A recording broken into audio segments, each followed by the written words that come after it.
Shalom Bapak Ibu Saudara yang terkasih di dalam Tuhan. Boleh lambaikan tangannya.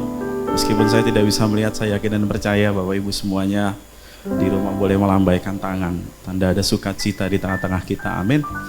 Kembali kita bertemu dalam ibadah raya GBI Tendian. Walaupun mungkin masih dalam suasana online, tetapi saya yakin dan percaya kita semua datang di dalam satu kerinduan yang sama untuk menyembah Tuhan. Saya pernah ada mengikuti juga ibadah online, kadang di rumah mungkin canggung, tetapi hari ini saya mau ajak Bapak Ibu Saudara semuanya, mari tinggalkan kecanggungan kita. Kalau ingin sujud, kalau ingin duduk, kalau ingin berdiri, lakukanlah semuanya itu dengan satu kerinduan yang sama untuk meninggikan dan menyembah Tuhan. Haleluya.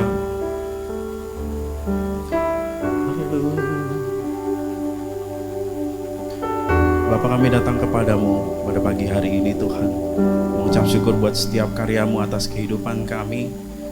Dan ketika kami datang, kami tidak dengan tangan yang hampa, tetapi dengan hidup kami, dengan persembahan kami yang terbaik bagi Engkau Tuhan, Allah semesta alam, Allah Khalik bumi dan langit yang menciptakan kami. Datang Roh Kudus, Kau kurindu, dengan minyak yang baru urapiku, mengalir penuhiku, mengalir pulihkanku, kuasa-Mu bebaskan hidupku. Datang ya Roh Kudus, datang Roh Kudus, aku rindu, dengan minyak yang baru urapiku, mengalir penuhiku, mengalir pulihkanku, kuasa-Mu bebaskan hidupku. Satu yang kurindu, bersekutu denganmu, bawaku lebih lagi, tinggal di dalammu, nikmati hadiratmu, jamahlah seluruh hidupku, kuasa-Mu mengubah hidupku. Mari dengan lembut katakan, datang Roh Kudus, Kau kurindu. Hanya Kau yang kami rindukan Tuhan. Minyak yang baru urapiku, mengalir penuhiku, mengalir pulihkanku, kuasa-Mu bebaskan hidupku. Datang ya Roh Kudus, datang Roh Kudus, aku rindu, dengan minyak yang baru urapiku, mengalir penuhiku, mengalir pulihkanku, kuasa-Mu bebaskan hidupku. Satu yang kurindu, bersekutu denganmu, bawaku lebih lagi, tinggal di dalammu, nikmati hadiratmu, jamahlah seluruh hidupku, kuasa-Mu mengubah hidupku. Satu yang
kuasa dari tempat maha tinggi, Bapa kekal mulia, Kau hadir di sini, memulihkan hati, menyembuhkan yang terluka.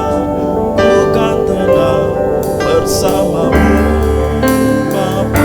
Mari dengan iman katakan, mengalir kuasa dari tempat maha tinggi, Bapa kekal mulia, Kau hadir di sini, memulihkan hati, menyembuhkan yang terluka.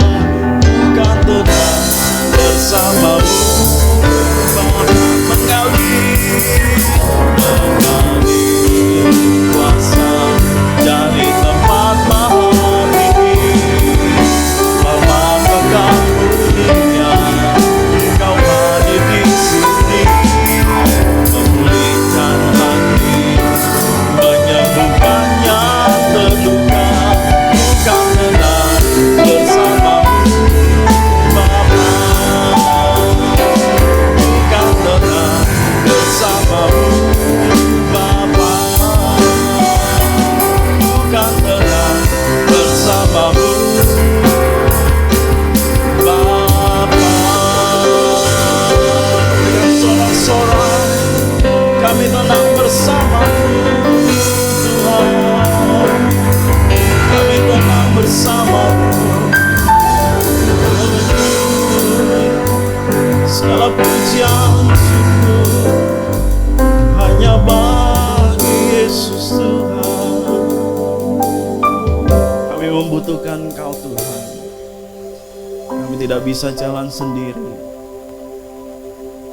Setiap saat kami membutuhkan-Mu Tuhan. Setiap waktu. Haleluya.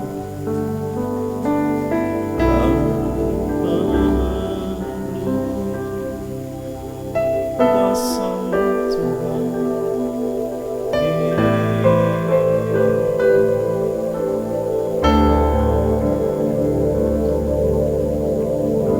Kemanakah kami mencari kasih sejati? Kemanakah kami berseru saat badai datang menerpa? Yang kami tahu hanya Kau yang mampu pulihkan segala sesuatu. Kami perlukan keajaiban, kami butuhkan sentuhan tangan-Mu. Kami tak dapat jalan sendiri, kami perlukan Tuhan. Ini iman kami, Tuhan. Haleluya. Kemanakah kami mencari kasih sejati? Yes. Kemanakah kami berseru saat badai datang menerpa? Yang kami tahu hanya Kau yang mampu pulihkan segala sesuatu. Kami perlukan keajaiban-Mu. Kami butuhkan sentuhan tangan. Kami tak dapat jalan sendiri, kami perlukan Tuhan. Kami perlukan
membacakan satu bagian firman Tuhan yang boleh akan menguatkan kita bersama.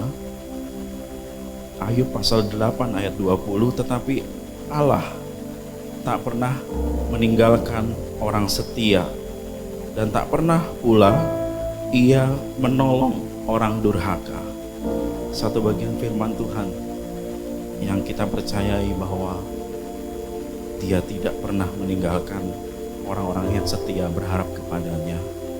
Dia Allah yang sanggup menyelesaikan segala rancangannya atas hidup kita. Dia Allah yang tidak pernah gagal. Dia Allah yang setia. Walaupun kita tidak setia, Dia Allah tetap setia. Dia Allah yang satu-satunya kita dapat andalkan. Amin.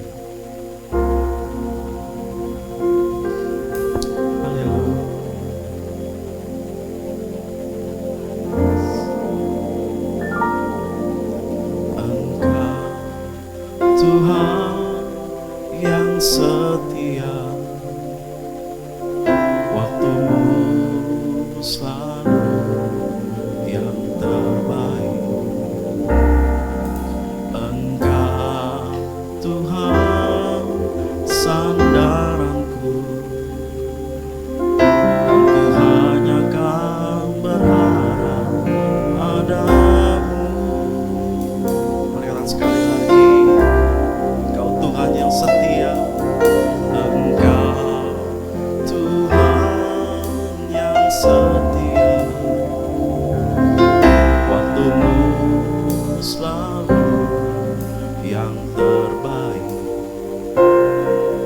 Engkau Tuhan sandaranku,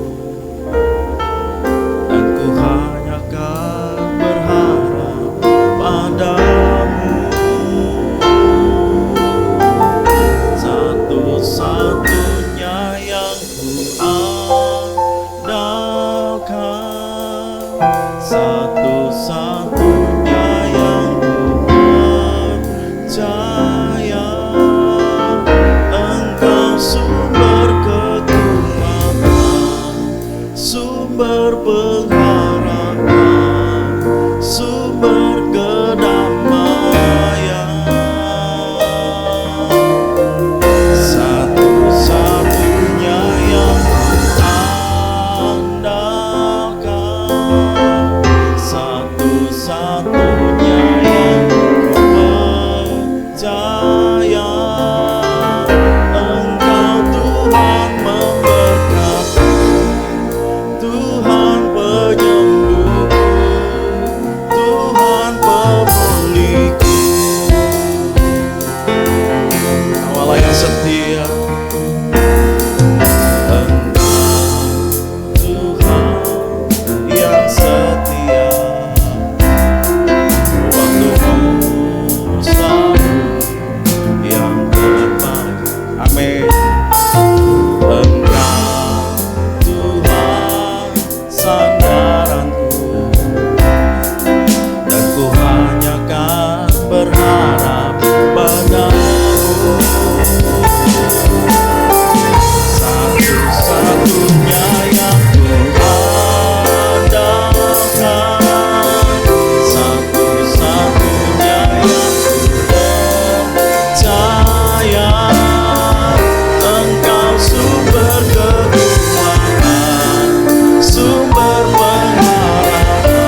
kasih Tuhan, kami sambut kebenaran-Mu dengan sukacita, kami siap untuk ditabur. Terima kasih, haleluya, amin.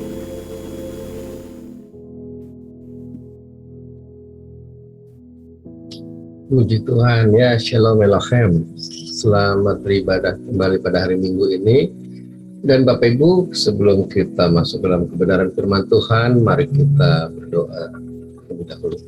Bapak, kami mengucap syukur untuk pujian penyembahan yang sudah kami naikkan, biarlah menjadi dupa yang harum, menyenangkan hati Tuhan. Tuhan puas dengan setiap penyembahan kami, dan saat ini Tuhan bawa kami lebih dalam untuk mengenal isi hati-Mu, mengenal firman-Mu, dan firman ini menembus batin kami, menjamah hati kami, membangkitkan iman kami, dan kami boleh mengalami janji firman Tuhan, ada kelepasan, ada kesembuhan, ada pemulihan di pagi hari ini.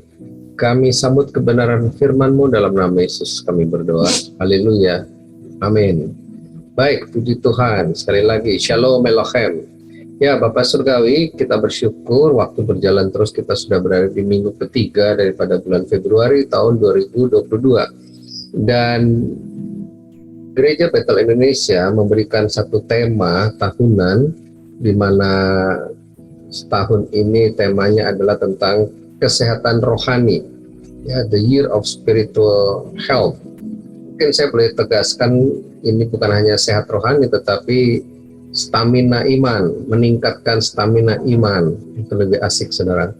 Dan untuk bulan Februari ini temanya adalah tentang kesehatan jiwa, di mana tanggal 6 kemarin bicara tentang batin yang teguh, kemudian tanggal 13 bicara tentang menjaga pikiran dan hati, dan hari ini saya mendapatkan tugas tentang hati yang lapang, dan minggu depan tentang sukacita dan sehati. Sebelum kita lebih dalam lagi, saya minta maaf kalau agak ramai di luar, karena saya berada di ruangan yang tembus suara dari luar, ya. Jadi mudah-mudahan tidak terganggu. Nah, baik, sekali lagi Bapak Ibu, di dalam sepanjang tahun ini, tahun 2022 tentang tahun kesehatan rohani, karena kita sedang memasuki masa akan ada kebangunan rohani, revival, dan kita bukan penonton, kita penuai-penuai. Dan untuk sehat rohani, kita bulan ini bicara tentang kesehatan jiwa. Nah, sehat jiwa ini, hari ini kita bicara tentang hati yang lapang. Nah, tujuan tema hati yang lapang ini, jemaat memahami arti kelapangan hati atau ketulusan atau keikhlasan. Dan kedua, jemaat dapat menerapkan prinsip tersebut dalam hidupnya. Jadi jemaat dapat hidup dalam kelapangan hati, ketulusan, keikhlasan. Nah, hari-hari ini banyak hal yang mengecewakan kita. Mungkin kita kehilangan satu benda yang kita sayangi, orang lain ambil, atau kita kehilangan bahkan orang yang kita sayangi juga. Nah, kita mesti lapang hati, lapang dada, kita ikhlaskan. Dan bagaimana caranya? Ya, kita akan belajar, saudara, dari kebenaran firman Tuhan. Tetapi sebelumnya saya mau mencoba menggali lebih dalam tentang kelapangan hati ini. Karena waktu saya renungkan cukup berat juga tema ini. Kita mulai dari definisi dulu, saudara. Saya coba cek dari Kamus Besar Bahasa Indonesia. Ya, arti lapang hati ini adalah bicara tentang sabar. Jadi waktu kita disakiti orang lain, atau kita ini bicara tentang luka, ya, luka di hati, kecewa. Nah, ini harus sabar. Orang lapang hati itu ada rasa senang. Ya, jadi dia ada rasa lega, dia tidak kepikiran dengan apa yang hilang dari dirinya atau yang mengecewakan. Nah, di sini saya kasih ada websitenya. Nanti ini saya bagikan seperti biasa, kami bagikan di WhatsApp grup jemaat. Jadi Anda bisa pelajari lebih dalam lagi. Nah, di dalam kata lapang hati itu ada istilah ikhlas, ya, tulus hati. Nah, ikhlas ini ya memberikan pertolongan dengan ikhlas, dengan tulus, benar-benar tulus. Jadi ya legowo, itu ya, ikhlas, memberikan, menyerahkan dengan tulus hati. Di sini ya kami ikhlas kepergiannya untuk mereka yang ditinggal, orang yang dikasihi, atau dia mengikhlaskan hartanya untuk kebaikan orang lain, tanahnya untuk pembangunan rumah sakit. Jadi tidak ada motivasi lain, tidak banyak pertimbangan, legowo, dilepas, ketulusan hati, kejujuran, kerelaan. Ya, kita menghargai keikhlasannya, menyerahkan sumbangan misalnya kepada Yayasan Yatim Piatu. Ini dari Kamus Besar, saudara. Nah, kata ikhlas ini juga saya kasih websitenya, tapi secara garis besar juga berarti bersih hati, tulus hati, memberi pertolongan tanpa pamrih, tanpa hitung-hitungan, tanpa berharap akan mendapatkan balasan. Itu namanya ikhlas. Ada kejujuran, ada kerelaan, tidak ada motif lain, tidak ada motif tersembunyi. Nah, sementara kata tulus itu sendiri dari Kamus Besar Bahasa Indonesia itu sungguh-sungguh bersih hati, benar-benar keluar dari hati yang suci, ya, kejujuran. Nah, jadi ini bicara tentang inner, bagian dalam. Hati yang tulus, benar-benar keluar dari hati yang suci, tidak pura-pura, ya, tulus ikhlas, satu paket, saudara. Oke, saya tidak perpanjang, tetapi saya coba melihat bagaimana hati yang lapang menurut standar dunia. Saya mencoba mencari beberapa contoh dan saya temukan ada beberapa informasi yang menarik yang bisa kita pakai. Ini dari standar dunia, ya, sebelum kita masuk ke standar Alkitab. Nah, setelah kita mengetahui definisinya, kita sepakat definisinya. Secara dunia ada sebuah artikel, 7 tanda dirimu memiliki hati yang lapang, tulus, ikhlas, dan berjiwa besar. Wah, banyak juga. Orang hati yang lapang, berjiwa besar ini orang yang sangat mementingkan perasaan, selalu berpikir positif, tidak menyimpan dendam pada orang lain. Jadi dia easy way, make it easy. Ya, jadi memang dia jaga perasaan betul, pikirannya positif. Ya, udahlah, kalau ini memang hilang ya sudah, ikhlaskan, nanti Tuhan akan ganti yang lebih baik. Nah, gitu biasa kita dengar, ya, hatinya lapang. Ada lagi hati lapang itu mudah memaafkan orang lain. Ya, ketika kesalahan yang dibuat orang lain begitu besar, karena orang itu memiliki banyak cinta daripada emosi untuk ditumpahkan. Tidak mudah, saudara. Nah, kita punya cinta Kristus, ya, kasih Kristus itu yang membedakan dengan orang-orang yang beragama lain. Jadi kita bisa menahan diri dan kita bisa lebih banyak memaafkan, mengampuni, ya, mengampuni musuhmu, kata Alkitab. Mengampuni orang yang menyakiti hatimu. Wow, itu dia hati yang lapang. Sebenarnya inilah ciri orang Kristen. Nah, ini ada beberapa ciri khas orang yang memiliki hati yang lapang, itu dia banyak cinta untuk diberikan. Ya, daripada dia marah-marah, emosi, ya, dia coba memahami kenapa orang itu melakukan tindakan kepada kita. Jadi kita lebih banyak merasakan apa yang orang lain rasakan. Ya, jadi kita mencoba berbagi beban. Nah, di sini ada menyelesaikan keputusan, itu maksudnya ya, daripada kita habis waktu untuk menyesali, kecewa dengan orang lain, lebih baik kita bayangkan kebersamaan yang sudah kita alami dengan dia. Ya, jadi di sini orang itu cepat untuk tidak mau habis waktu keputusannya untuk menderita, memikirkan nasib, tetapi lebih baik dia memikirkan yang baik-baik bersama orang itu, atau kalaupun hilang ya jadi positif, nanti Tuhan kembalikan, gitu bahasanya. Berduka dalam diam, ya, dia tidak emosional, jadi ya mungkin dia tetap ada air mata, kecewa, nangis, tetapi tidak meledak-ledak, gitulah, berduka dalam diam. Ada lagi tidak menyimpan dendam, ya, kita tahu semua, ya. Jadi bersedia terus untuk membantu orang lain yang menyakiti kita dan berusaha terus menemukan kebaikan yang ada dalam diri orang itu. Wah, tidak mudah, saudara.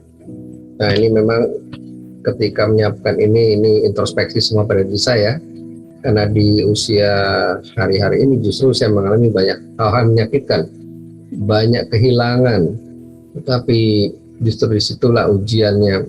Makin tua, makin harus dewasa.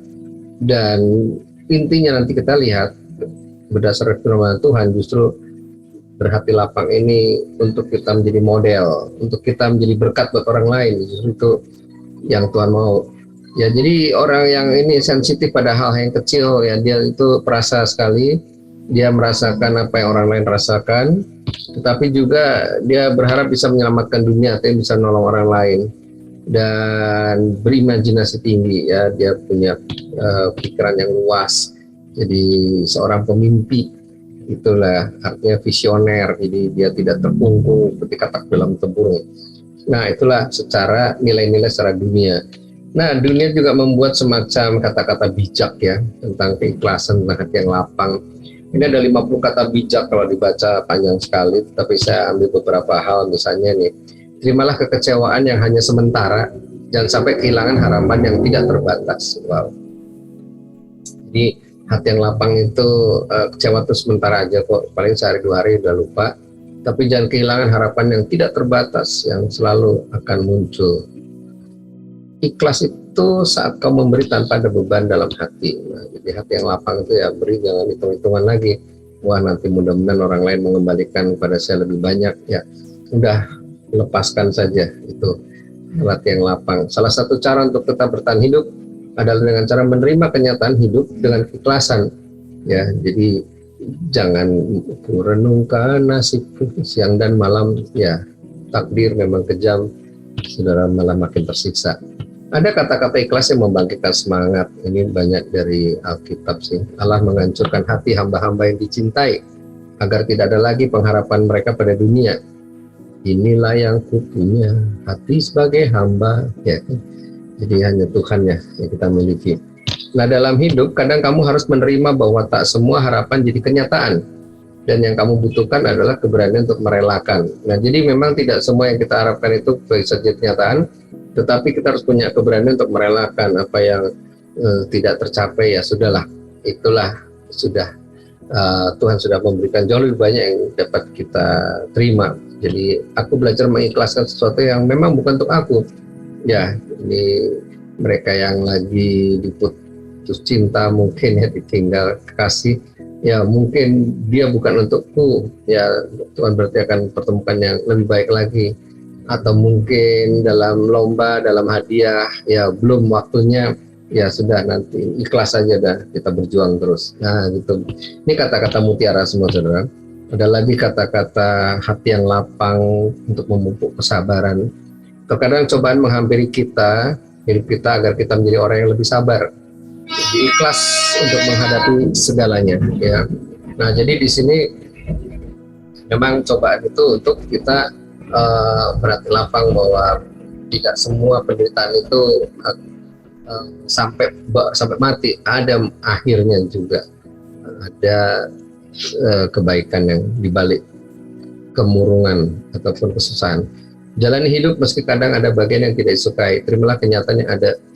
Kenapa saya baca ini saudara? Karena nanti kita lihat secara Alkitab ya, dari Gereja Petrus Indonesia memberikan satu panduan, kita harus memiliki hikmat seperti Salomo.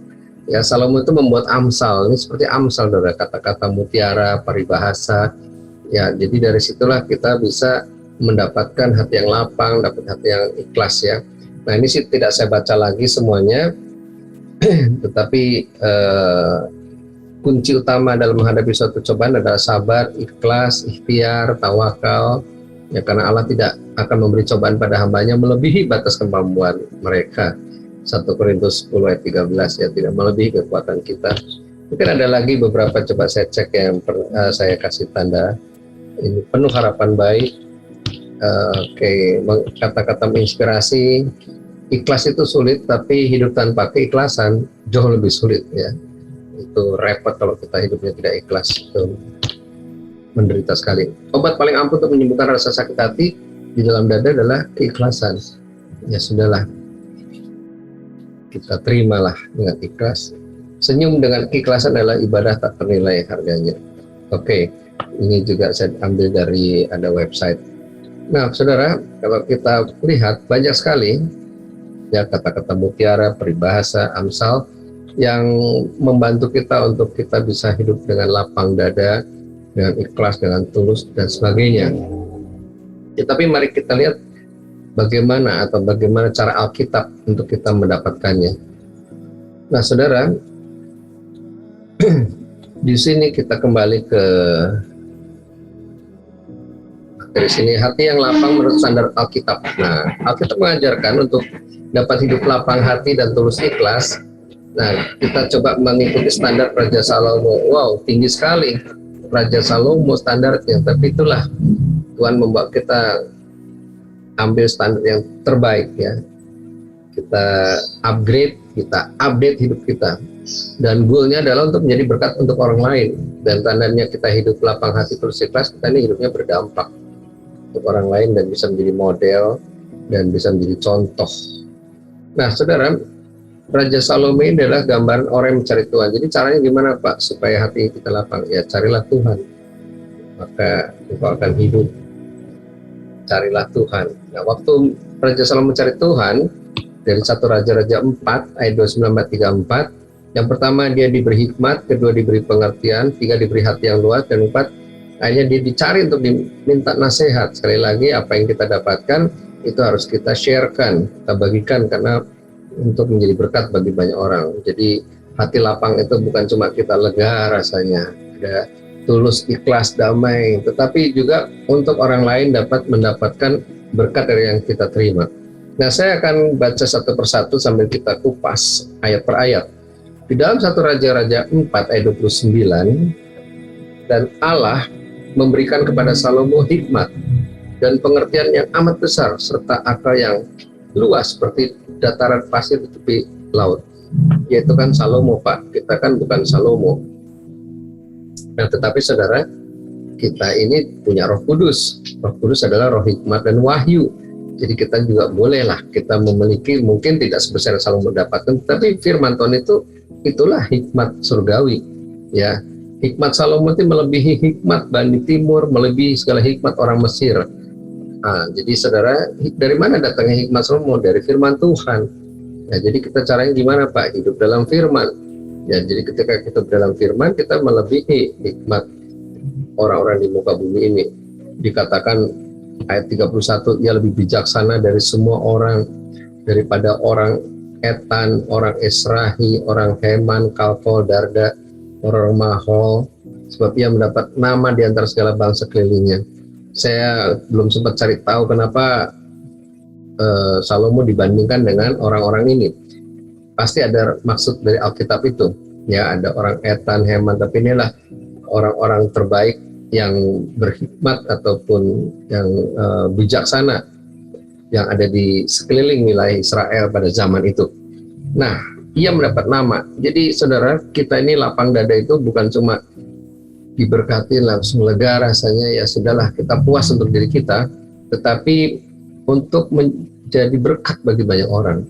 Sehingga orang boleh melihat, oh rupanya di Alkitab itu ada jawaban, ada damai sejahtera, ada tulus ikhlas, ada cara untuk kita tulus ikhlas.